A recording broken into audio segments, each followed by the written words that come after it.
Hi, welcome back to my channel. My name is Becca. Today I am doing my top standalone fantasy recommendations. If you haven't already subscribed, please go ahead and hit the subscribe button and go ahead and also hit that bell icon. That way anytime I upload a video, you'll be the first to be notified. And if you know anyone that would love to see these videos, please go ahead and hit that share button and send them my way. So here we go. The first book that I have is Warrior of the Wild, and this is by Trisha Levenseller.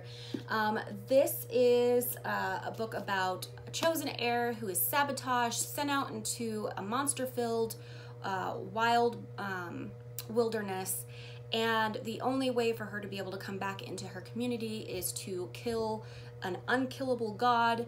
And so it's basically kind of like a death sentence. No one ever comes back from these challenges.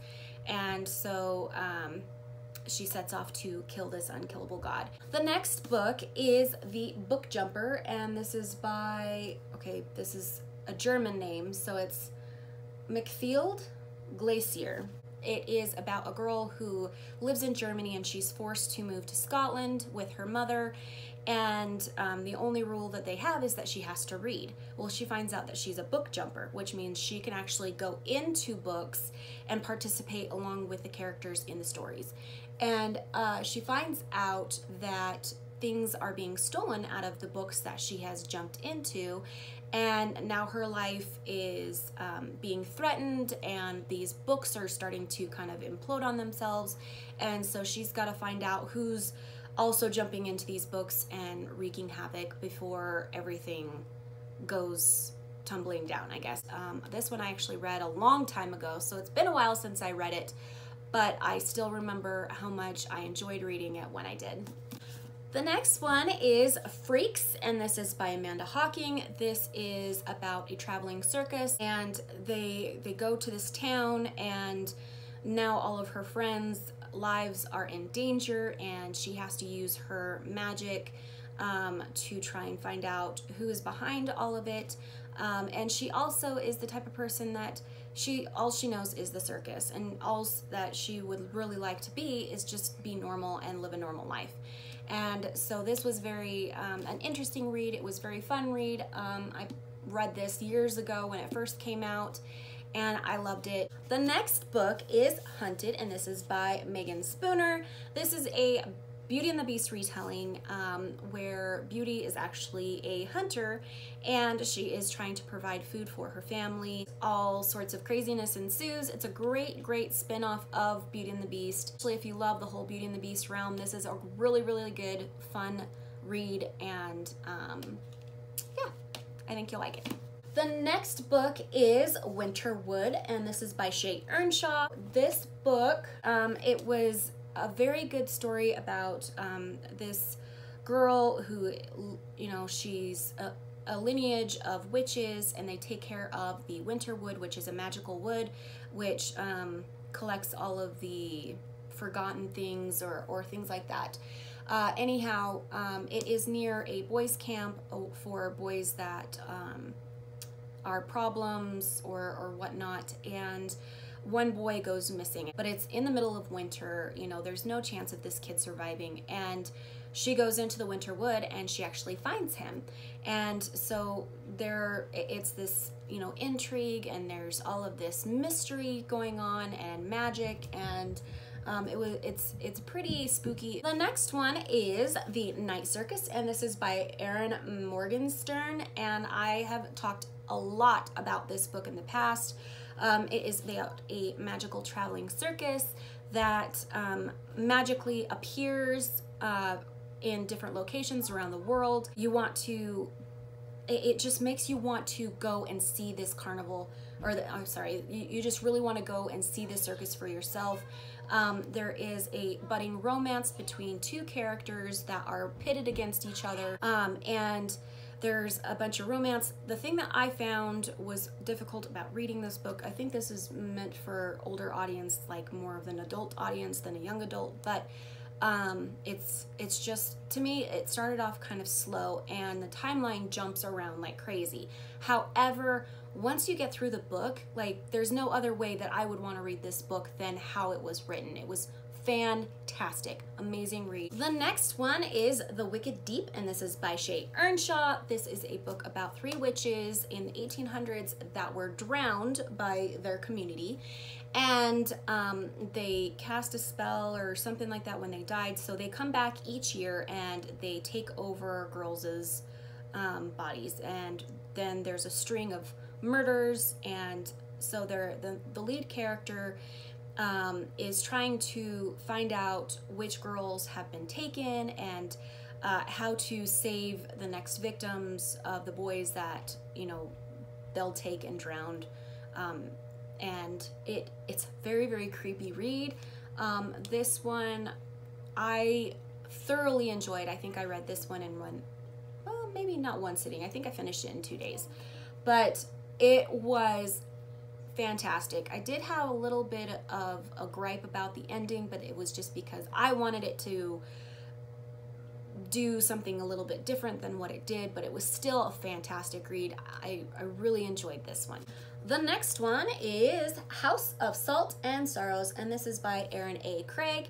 This is a retelling of the 12 Dancing Princesses. However, it is very, very creepy, and there is a lot of like mystery and magic, and it's perfect for this time of the year because it is so super, super creepy. It's one of those deliciously creepy reads. But it's not so much that, like, if you don't like creepy reads, like, it's not going to give you nightmares. It's not going to, like, you know, you're not going to close the book and be like, oh my gosh, oh, that freaked me out. It's not that type of creepy. It's just like one of those where you're like, oh, it's eerie and you know, keeps you on your toes, and it's wonderful. The next one is Sorcery of Thorns by Margaret Rogerson. This one, I absolutely loved it. It is a book about a girl who guards a magic library where the books can actually turn into monstrous creatures if they get out. And she is learning to, or she's training to be a warden of sorts over these magical tombs. And someone's getting in and releasing these tombs. Well, they think that it is her, so she ends up with a sorcerer who she's been told is like super, super evil, and so like it's one of those hate to love relationships, or it's a hate to love book, and it is just so I love it. I absolutely love the way that this author wrote this book. It just sucks you in. It just makes you want more. This is one of those books where you're like, why is it just one book? Like, this could have been easily made into a series of books or a trilogy or something like that. And absolutely love this book. It was so much fun to read, and I want everyone to read this book because I thought it was just that good. And also by Margaret Rogerson is An Enchantment of Ravens, and this is about a girl that is an amazing artist, and she has it's about a world that lives on the edge of Fae, and because the Fae, they crave everything, you know, gorgeous and wonderful and beautiful and whatever, they really are intrigued by the way that she paints. And so this one, I guess it's the Autumn Prince, comes to have his portrait painted, and she actually paints him with human emotions. And because of that, that's actually against the courts and the laws, and so he takes her for judgment, for, you know, to see, you know, for punishment or whatever, because it made him look weak. And then like things turn and people are after her, and so the prince ends up trying to have to protect her rather than, you know, be mad at her over this situation. And it is another one of those hate to love books, and it's very like detailed, where, you know, it's like watching a movie in your mind because it is so well written. The next book is The Shadows Between Us by Trisha Levenseller. This one I absolutely loved this book. It is a gray moral character, and her two main thought process, she is the second daughter of like an earl or something. Her older sister has already been off and married, so it's her turn to come out into society. And her father always kind of like puts her sister on a pedestal, and she's tired of living in the shadow. And so she has two goals in life: to marry the Shadow King and to kill him and take over his kingdom. And in doing this, you know, she's wooing him, and she's a very like sinister type character, but she does things that make you still love her and cheer for her in the end. And someone else ends up trying to kill the Shadow King, and because it's screwing with her plans of her marrying him first, and so she's trying to help him find out who's after him and who's trying to kill him, and a relationship builds between the two, and it's just a phenomenal read. I absolutely loved it. It was very exciting, kind of just brought you into the world of, instead of it being like damsel in distress or, you know, always these morally good characters who always do the best thing, you know, you're dealing with someone who's a little bit more in it for herself, but she's got these underlining defining characters that are characteristics that really make you root for her and cheer for her in the end. And it was just a phenomenal fun read. All the Stars and Teeth by Adeline Grace. So this is another one of those coming of age. She is a chosen heir. She's supposed to take over her kingdom after her father, but she has to prove herself in a demonstration of her power, her magic, and something goes wonky and things go crazy. Her kingdom actually revolts against her, and so she runs away. She stows away on a pirate's ship and basically has an alliance with him. People are after her, and she is also trying to save her kingdom because ultimately, you know, she loves her kingdom, and it's really good. And we have, let's see here, Enchante by Gita Trellis, and this is a really fun read. It is set in the 1800s in France, and this family is poor and they are struggling, and she does magic, but magic is banned, and so if you get caught doing magic, it could be she could be punished or even killed for using magic. And so she uses her magic to get in this world of gambling to try and save her family from starvation. So the last book I have, it's actually not technically a standalone. It has a companion novel that goes with it, but this one technically could be read as a standalone. The book is Sky in the Deep by Adrienne Young. I love this book. It is freaking amazing. It is about a warrior Viking girl who, her brother is killed, or she thinks her brother's killed, but then she sees him on the battleground working with this opposing group. And so as she's trying to find out, okay, is he alive? Is he not alive? She gets captured. It's like a hate to love romance.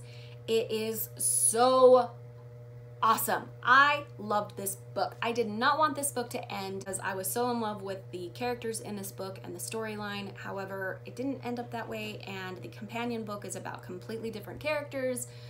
So I didn't even get my fix in the companion book, but whatever. However, this one is like, if anyone ever asks me a book that I recommend, it is this one first and foremost, because I absolutely loved this book. So those are my 14 top standalone fantasy reads that I think, if you're wanting to get into reading fantasy, or you don't have time to get into a huge long-winded series or trilogy, you know, pick one of these up, see how well you like it. Hopefully I gave you guys a good enough description of these books. That way you are intrigued to go out and pick one up and see for yourself how well you like it and enjoy it. So thank you so much for joining me, and if you haven't already, go ahead and hit the subscribe button and hit that bell icon. That way anytime I upload a new video, you'll be the first to be notified. And if you know anyone who would like to watch these videos, go ahead and hit the share button and send them my way. As always, stay safe, stay healthy, and I'll see you in the next video. Bye guys.